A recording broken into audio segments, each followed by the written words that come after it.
I've learned something over the years. You cannot lead others if you cannot lead yourself. My journey towards Kingdom Impact Group was not sudden. It was formation. I started working at 12 years old at a small drive-in and my stepdad's tire shop. Those were adult environments with adult pace and adult expectations. Either you performed or someone else carried your weight. By 14, I was a leader at that little drive-in.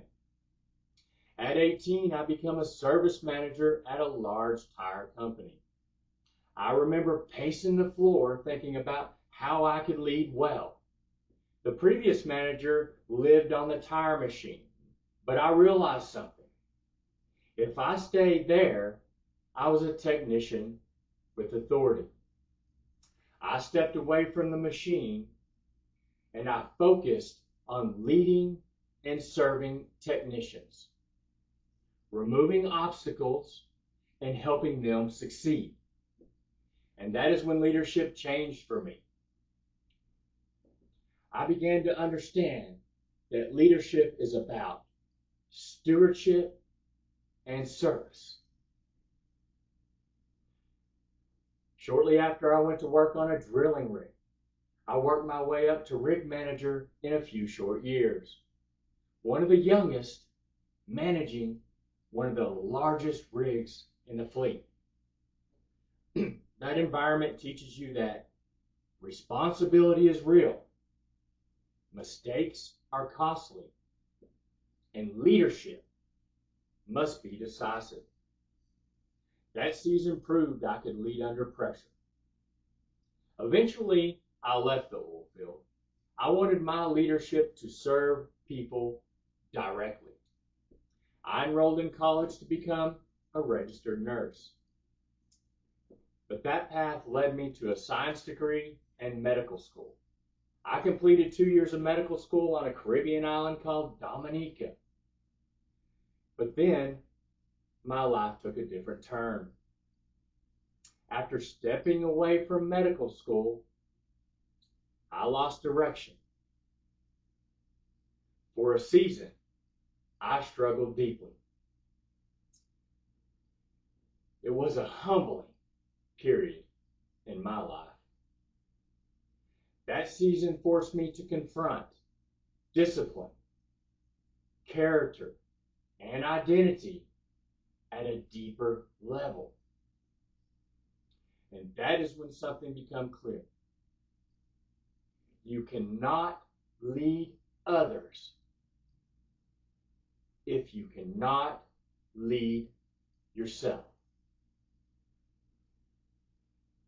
In 2018, I felt the conviction to become an extraordinary leader. An extraordinary leader, to me, is someone who leads themselves with discipline,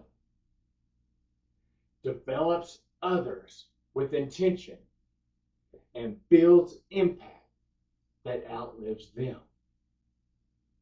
Because leadership is about responsibility for people. I made a decision that year to become an extraordinary leader for impact and for legacy. Early 2021, my faith deepened significantly. Following Jesus became intentional. What I began to see was alignment. My leadership is an expression of faith. It gives it all meaning. Last year in 2025, after fasting and prayer, God's purpose for my life became clear. I believe God prepares people long before He positions them. And when I look back at my life, I don't see randomness. I see preparation. And Kingdom Impact Group is how I steward that preparation. We are building environments where leadership is formed through discipline, refined through accountability, and directed towards generational impact. That is the vision. A vision I believe that was entrusted to me, and I believe it's necessary because leadership gaps do not remain isolated. They ripple outward into families, into organizations, and into communities.